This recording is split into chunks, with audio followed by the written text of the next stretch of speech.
Hello and a warm welcome to our Irish Angle show. We're coming one day later than normal because we're waiting on Emma Nagle to come back from Paris, where she was over in Longchamp to see all the racing at the weekend. Emma, welcome home. Thanks, Vincent. Yeah, great weekend in Paris. Yeah, it was my first time there, so we flew over Saturday morning.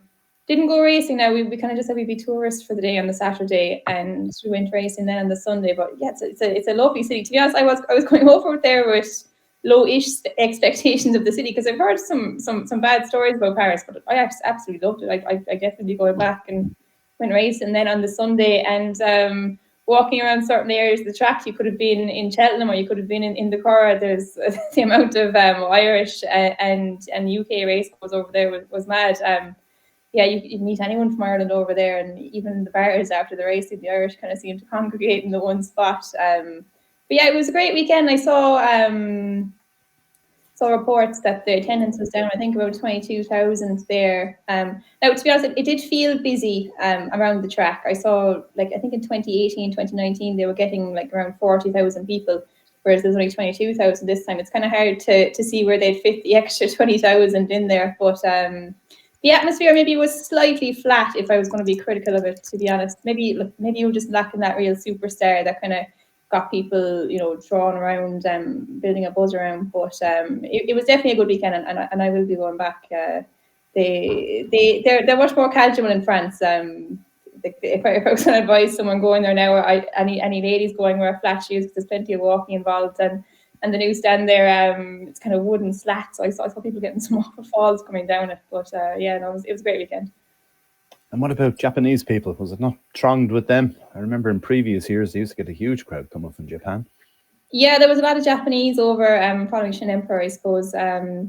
He ran absolutely no race at all in the air, but I was kind of hoping there might have been a story like that would have, because it would have built a real buzz around it. But look, it was great to see Ross Ryan winning it as well, an Irishman. So young as that. And one thing that they do that is really, really cool, the presentation of the arc afterwards with the horse-drawn carriage, and even before the racing, they have a band and ladies riding these horses and kind of, I don't know, Western style is probably not the way to describe it, but they've got no helmets on and they're in these big saddles. And but yeah, no, look, Blue Stocking winning it was a great performance, obviously. But I just thought after the race, there wasn't much of a cheer. Maybe it was just where I was standing. Other people might have had different experiences. But even we walked back from the stand back to the winners' enclosure, and we were able to walk right up to the rail and get a bit of a view of it. There wasn't a massive throng of people surrounded around. Look, maybe the weather kind of contributed to it as well. It was kind of spitting down rain the whole day, but it was just a little bit flatter than I expected, but it was still a good race racing, I think.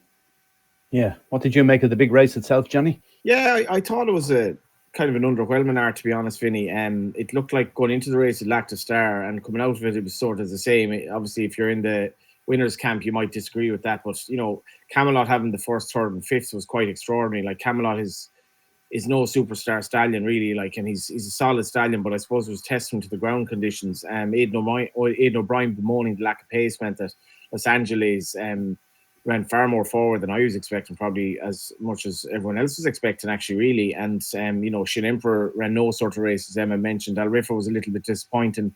I don't think Shin Emperor got the Japanese audience quite as jiggy as Deep Impact did back in the day, and under the same rider that actually rode Al Rifa. But the crowd was a bit disappointed for me as well that Emma relayed, because it was, when I went there, it was a great day out. I mean, and if you go racing and there isn't a big kind of atmosphere, there's not a big noise when the winner comes in winning the arc, it can be kind of underwhelming. I'm always conscious of that racing, particularly again yesterday was at Killarney, when you have 35-minute gaps, and it's obviously kind of a quiet day, and if tourists are there, they're probably wondering what's all the fuss about. But at least that's Killarney on a Monday, and this is the Arc Day. There should be more people than that. That's closer to a modern Curragh Derby crowd than, say, Royal Ascot. So I was disappointed to hear that. I thought the race itself was pretty underwhelming, to be honest.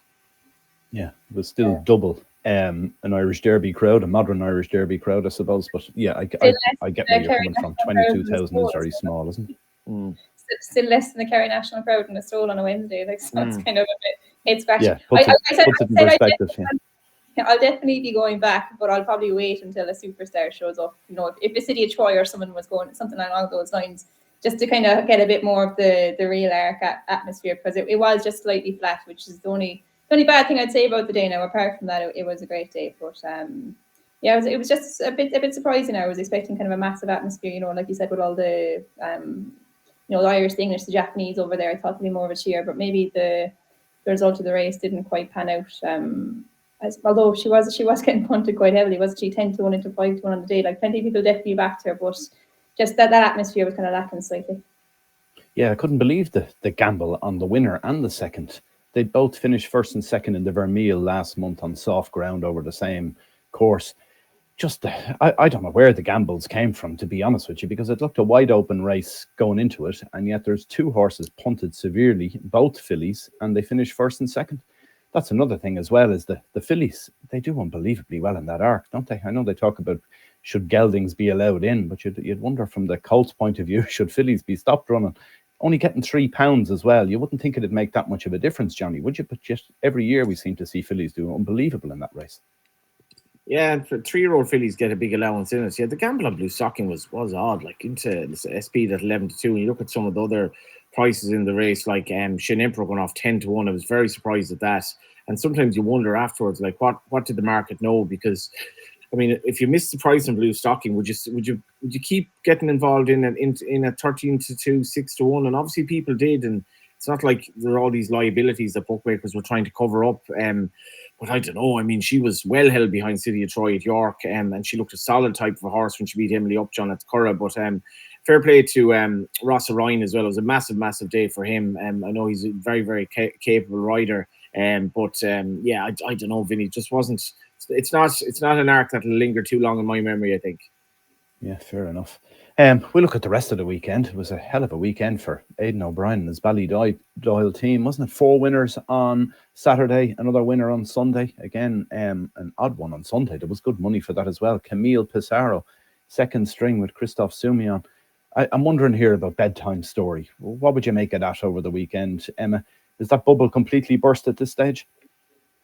Yeah, it was definitely a strange one. Emily, our Bedtime Story, like she was, you know, we were all talking about her as maybe being the best of the 2-year-old fillies after that performance in Ascot. She ran then in the Curragh and the Moyglare, and they were saying she was lame after it, and it was kind of mustn't have been anything too serious, I suppose, to get her back here for this, but very, very underwhelming again. Exactly, her stablemate ran a much bigger race. Look, she's had a long year, I suppose.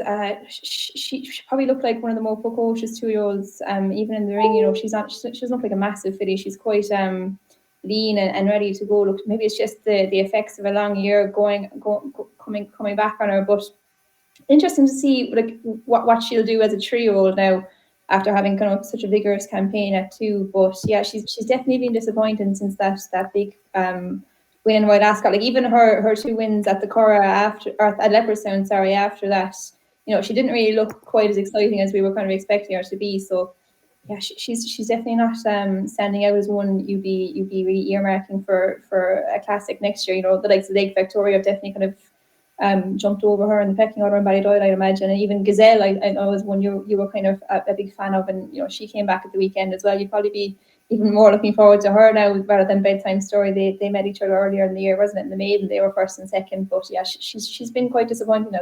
I don't think you can make too many excuses for her. Yeah, it's an unusual way of campaigning them, Johnny. Is it like, you know, you'd Bedtime Story and Giselle run the Maiden in Leopardstown, where Giselle goes off odds-on favourite, gets beaten by Bedtime Story, and then they put it away. Giselle, she doesn't run. Presumably she had a setback, but she only comes out last week and wins. You look at Bedtime Stories, had half a dozen runs in between time. What do you make of that with Aidan, the different strategies he has with his 2-year-olds? He's not afraid to run them, is he? He's not afraid to run them, and that's been a big feature this year, including with Lake Victoria, who's another Frankel who has absolutely stood up to it. Bedtime Story, I don't think I've ever actually seen her physically, so I can't say that what Emma's saying I've seen in the sense of her physicality, but I wouldn't be too harsh on her. She's had 6 races since the 6th of June, so she's coming. It was a mile on soft ground as well to finish the campaign. I think they'd sort of given her a bit of a break after Royal Ascot, and she was a bit keen, so it might have been her true running. But for me, this goes to show, like, how would you back a horse at 1-16, a 2-year-old filly like that? She was sent off the day she kind of scrambled in beaten exactly, and the same the day before. Like, it's mad stuff. These horses aren't machines, and they will kind of underperform a little bit. But Giselle that you mentioned, I thought it was one of the stories of the weekend for me, that Giselle, who, as you say, was sent off 8-11, beaten when she was turned over on debut. She obviously turned up again and was sent off 1-2, which is, I suppose, a reasonable enough price considering her the expectation and her pedigree and all of that. And that maiden on was Saturday. But the Palace Girl, who was second, is trained by Kevin Coleman and was bought for small money in Germany, I think, by a German sire. And the Palace Girl happens to be a half sister to Tamfana. So Kevin Coleman was telling me that he basically offered David Minutier this 2-year-old he had, that he said is a half sister to Tamfana, when David Minutier was at the Curragh for, was it Oaks Day, and David Minutier said no, I want to see this. I want to see the horse run first. And apparently Kevin Coleman said, well, you won't be able to afford her after she runs. So she finished second to Giselle first time out, and then within whatever an hour or whatever it was, Tamfana won a Group 1. So it's a mad story. Like, Kevin Coleman, who I think is attracted a lot of eyes in terms of his career as a trainer. He's a very, very expensive horse in his hands now. But Giselle goes into the 3-year-old campaign maybe with fewer questions to answer now, the bedtime story, which you wouldn't have thought would be the case a few weeks ago. Yeah, I agree. And then we go back to one other one, Kyprios, on Saturday. Horse just keeps winning, doesn't it? 8th Group 1 win. I think that's the most ever by a Ballydoyle inmate, which is hard to believe, to be honest with you. But there you go. What about Kyprios, Emma? You went shopping instead of going to see Kyprios on Saturday? Yeah, I if I was going back again, I'd probably do the 2 days in there. But yeah, look, he's probably one of the horses that you can latch onto, and he's going to come back again next year. And it's like we probably said it before, but it's probably a miracle he's even alive, never mind still in training, after he had such a nasty injury last year. Probably wasn't as scintillating as he's winning it in 2022, but look, he just gets the job done, doesn't he? He doesn't really seem to kill himself in front nowadays. It would have been nice to see what he would have done on the Arc. But look, he's a star, and it'll be good fun to see him come back next year again. They're the kind of horses you need on the flat, aren't they? Those stayers who come back year in, year out and just get the job done every time, because they're the ones the public can latch onto. One of those kind of household names is what he's becoming now, isn't it? Yeah, well, look, let's look back at the rest of the action from last week. It turns out, I think it was the busiest week of the year in Ireland, with 13 race meetings. 6 days with clash meetings. You were both in Sligo on Wednesday, I believe, which is when we had a student day. Big crowd there, Johnny. Big crowd, Vinny, and I have to say, I mean, I was working there, so I wasn't a race core, but I felt that I think we all have, we've all experienced student days, and they can be interesting, to put it mildly. My first student day was, I think, 21 years ago. I think it was the year back in front. He prepped at Limerick before going on to win the Supreme, and it was a pretty serene occasion. I think it was during the week, and it was quiet and it was relaxed, and you went racing, and that was that. But student days have changed a bit since then, and you see them in, off the top of my head, Leopardstown, Mallow, Tramore, Limerick is the iconic one, for want of a better word, and Sligo obviously as well, and maybe I'm missing a few others. But I got the train to Sligo, and I was kind of like, if the train, I left, it was the latest train I could get, and if the train were late, I was expecting, I'm going to be in trouble here to get the races. But the train arrived on time. A few students got on the train, and then as they went into the race meeting, like, they were just so well behaved, and some of the students were coming up to me asking for what bets or whatever, and I obviously must have given them a couple of losers or whatever. But then when I went into the parade ring, I went over to AK Bet stand, and Tiddler, who was he was actually working on his own at AK Bet stand. There was like a stream of students coming in, and they were betting like 10 or win, 5 each way. And he was telling me that One Night Standard was running for Gavin Cromwell, but like on the betting board, One Night Standard didn't quite fit, so he just put it in as One Night Stand. And all the students were backing One Night Stand, One Night Stand, One Night Stand. So there's a lot of banter to and for, but like they were just very well behaved. I felt they actually seemed like they were enjoying the race, and there was like a crowd around the parade ring. And then as the horses were coming down to the start, and you saw the stand, like, it looked really, really packed. Now I don't go into the stand when I'm racing unless I'm a race core. But it just looked like there was a good crowd. There's a really good atmosphere as well there. Like there was a real vibe to this. It was a nice day, which helped. But student days can be a little bit maligned. I think a student day like this is absolutely worth its weight in gold, and you can be sure a lot of them kids will get into racing. Yeah, you could be right. How was your day up there, Emma?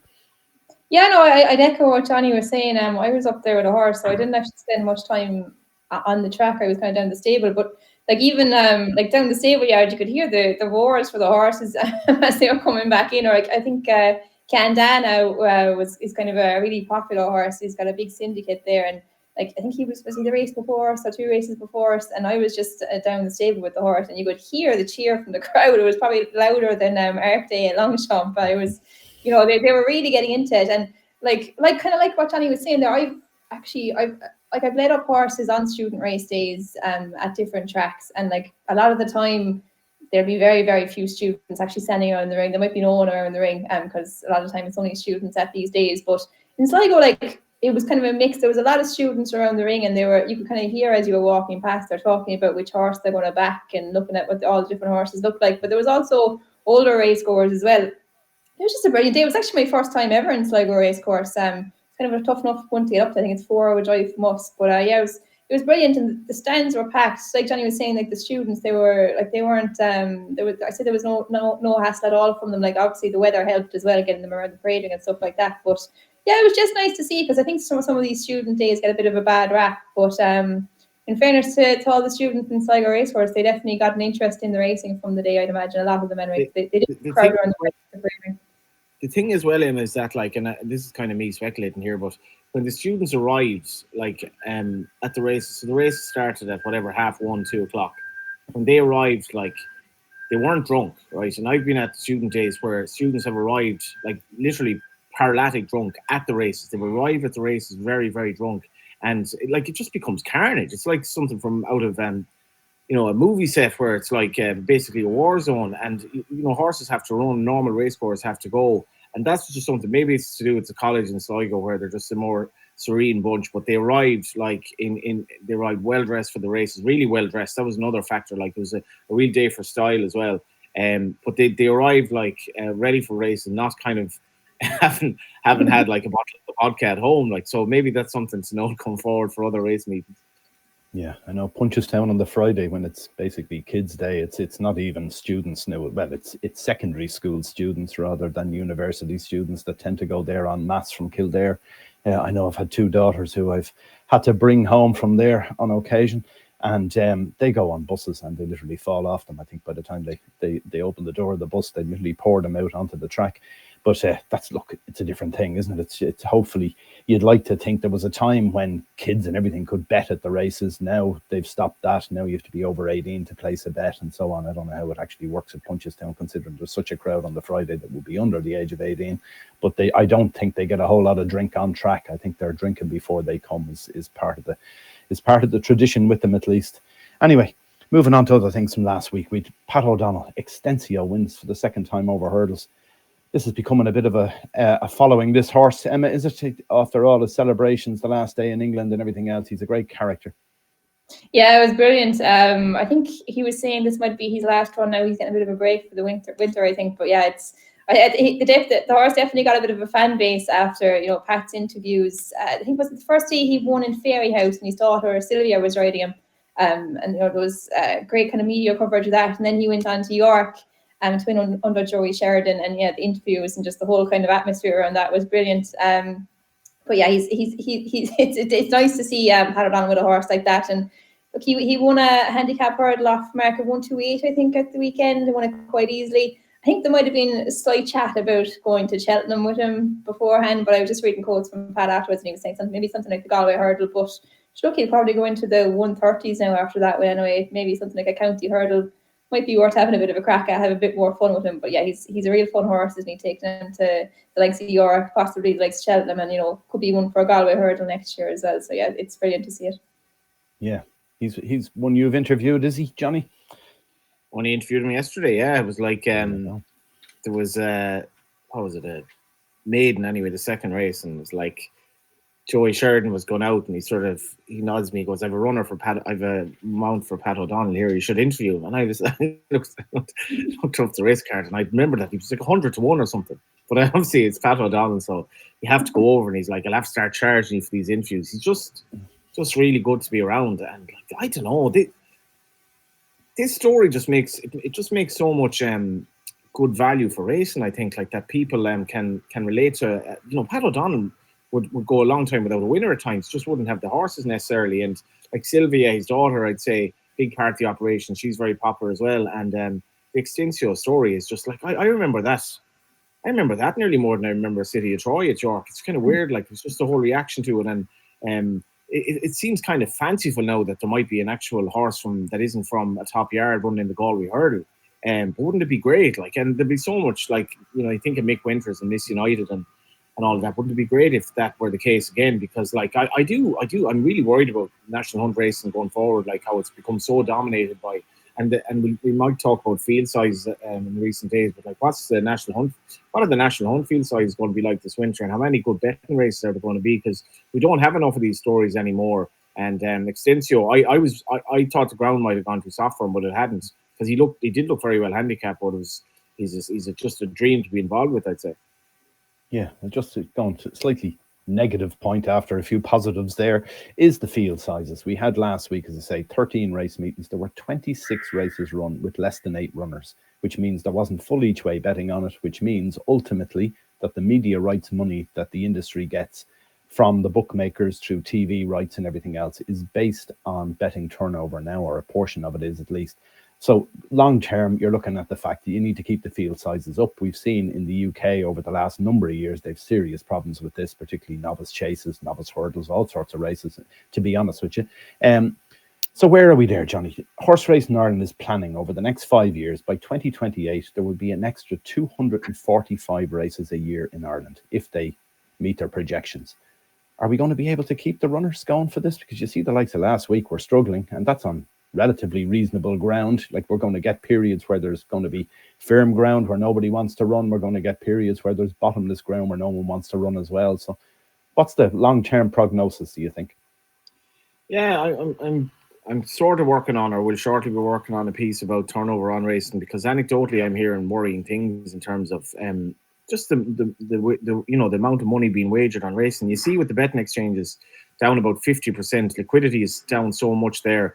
I know from my own perspective, like the bookmaker behavior has practically stopped me betting in conventional ways. I know from a lot of people I talked as well that betting shops are nowhere near as busy as they were, and people, between affordability checks and restrictions and all of that, like, people just aren't betting as much on racing.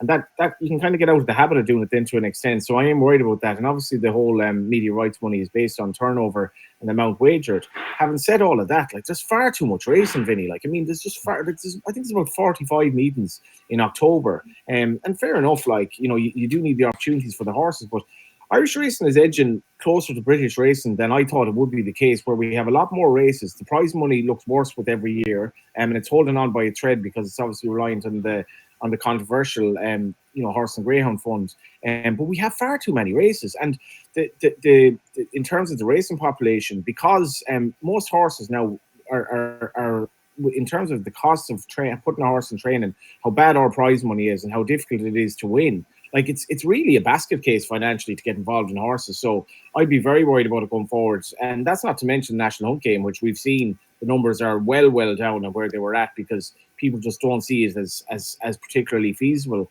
anymore. And it's kind of lost a lot of the romance of it has definitely gone in the National Hunt Game to a large extent. But I'd be very worried about this. And I go racing mainly working, but I think, and I know a lot of people would agree with me, this, there's far too much racing in Ireland now. Like, it used to be a real kind of like, another thing is when you go racing and the trainers just aren't there anymore, because there's so much racing on, the trainer can't go. So if you were an owner and the trainer isn't there, I think there was one trainer there, would say, for the first race yesterday, Pat Martin, who was training a horse at a big-ish price. The trainers are either too busy or have just kind of stopped going racing. So if you were an owner and you go racing, but the trainer's not there, or you're a race goer and you go there, there's nobody racing, the trainer's not there, the owner might even be there. Like, why would you go racing? So I don't know. There's far too much racing for me in Ireland at the moment. What do you make of it, Emma? Yeah, I can kind of see the point you're making there, Johnny, like about, the trainers not going, and like who's going to go, like you're saying 200 plus meetings extra, or races extra they're trying to put on.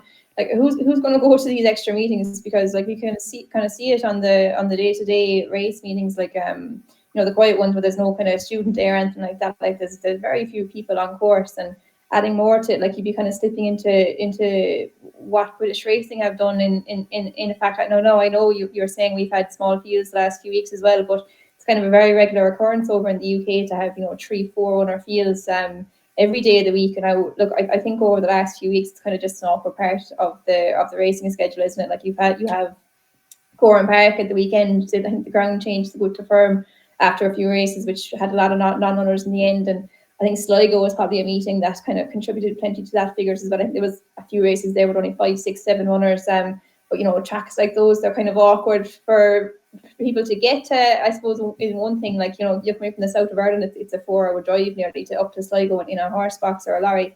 And it's a tight track, that kind of ground. We're kind of in between, I suppose, the jumpers and the winter jumpers and the summer jumpers are kind of an awkward period of schedule there, which probably is contributing to lower numbers in the national hunt anyway, at least over the last few weeks. But it's hard to see the HRI projections coming true, to be honest, because apart from the big yards getting bigger, like the small to medium sized yards aren't getting any more horses. So who are going to fill these races unless the big yards start getting 300, 400, 500 horses a go and are filling these races. So yeah, it's hard to see where they got the figures for those projections over the next few years. Yeah, but unfortunately, everything is based on those figures because they're looking at increasing the attendance across Irish racing by 10%. They're going to increase the number of fixtures by 9%, which matches up with that, presumably. Then they're talking about increased money from media rights as well, which again, they got to have more races on to get more money out of the media rights.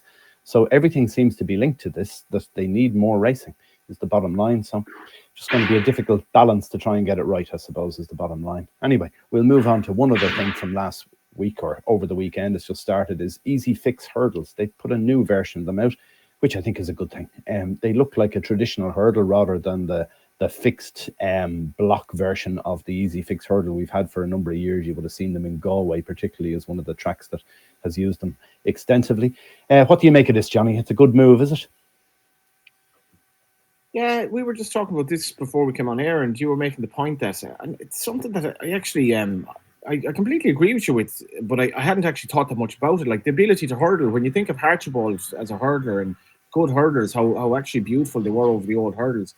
With the Easy Fix, kind of, you don't really see that much, or maybe it's not as notable that there is. They kind of just get from A to B. But to be fair now, just from what I was hearing from the riders and from on Racing TV as well, this seemed to be well received. So so far so good anyway. But it got me thinking about the old style hurdles, where it was actually a real a joy to watch the good hurdlers. But so far anyway, this experiment seems to have gone down well. Yeah. Emma, what about your dad now and yourselves in your yard? Would you make a difference between making an entry if you saw there were Easy Fix hurdles compared to the traditional ones, or does it come into the equation at all?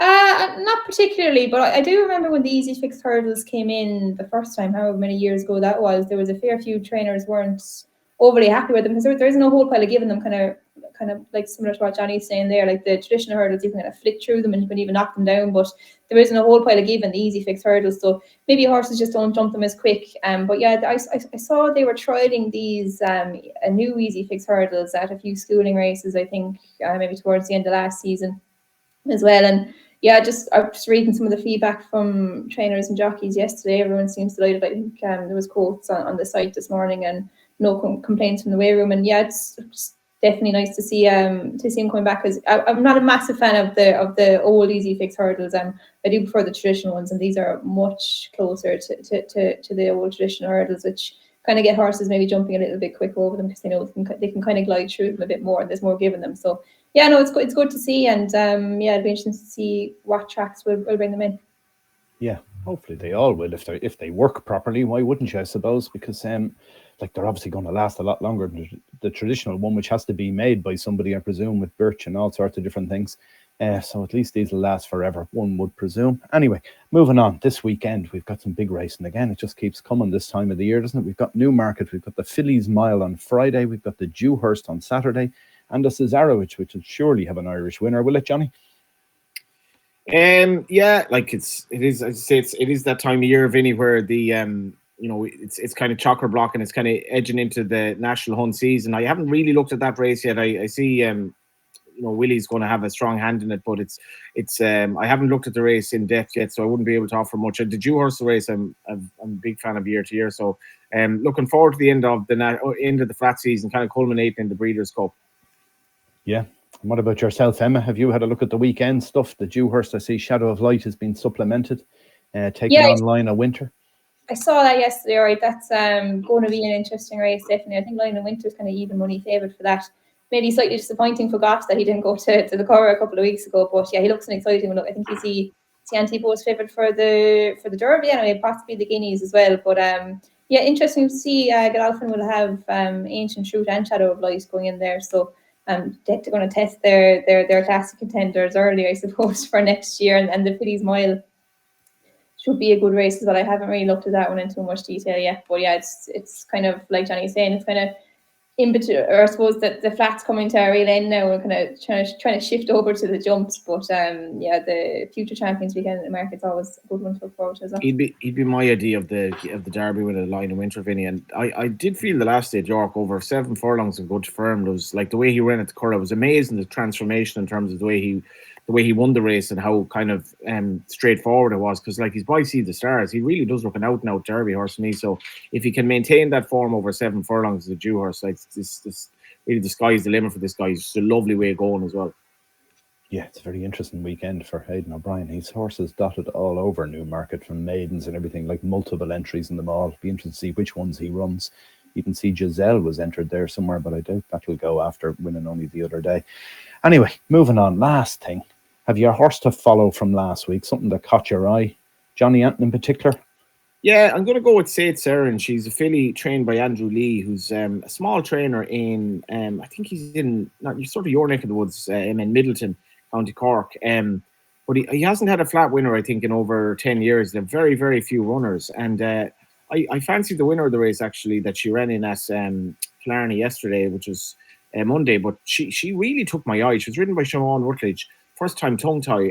Her dam was actually a good horse in the States. It was only her 6th start, and it's well worth looking back. She finished with an absolute rattle on heavy ground. And I'd say she could stay a mile and two and potentially be a dual purpose type, and she was cheaply bought. So it's great for Andrew Lee to have a horse like this. And granted, she was only running off 55, but I wouldn't mind owning her. I think she's absolutely a winner waiting to happen on softish ground. Andrew Lee, yeah, that's a name from the past. I think he was connected with Fergie Sutherland, I think, once upon a time in that yard, as far as I remember, but maybe I'm getting it wrong. Senile days are coming close to me. Anyway, Emma, what about you? Have you got one for us? Yeah, I was going to give Gazelle. We kind of spoke about her a bit already, but they seem to kind of think an awful lot about her, I'd say, just going by quote at the weekend. And you were kind of giving her a few times along the way, but I thought she looked good. And I think she had a bit of a setback. That's why we hadn't seen her. But she's one of the, I suppose, more unknowns going into next year, into the classics. But I don't know, will they run her again now? What will they do with her? But she'll be an exciting one. But I'll give another one as well. I'll give her own horse. He ran in Sligo during the week. I just thought he ran a good race. First time over fences. Noble Talent. He was second in his beginner's chase. Probably be getting a bit hotter now, the beginner's chases, but we just thought he ran really well. It's a tricky enough place to jump around Sligo. There was a fair few unseats and fallers throughout the day, but he's a nimble enough little jumper. Look, he might win his beginner's chase now. There'll be a few kind of hotter horses coming out, but we think he could be one maybe for one of those big staying chases maybe down the line. He could run well, maybe off a lightweight and something. There you go, Emma give him one of her own horses. Yeah, something like Tim Duggan at Christmas might be a lot. You can just be with something I'm involved in the Cork National or something. And yeah, we were actually hoping if he won, he might go for the Cork National, but he won't be handicapped now in time, unfortunately. And did he point to point? He ran once in a point to point, and he pulled a muscle behind, so he actually missed a lot of time after it. jumping a fence. He kind of overextended, but he was placing a few bumpers then, and he was over hurdles last year, so he'll be a better chaser, I'm hoping, anyway. Great stuff. We look forward to him over the winter months. One I'm going to give is from a stable that can do no wrong at the moment. Eric McNamara, London Office Calling, won in Down Royal, a handicap on Monday.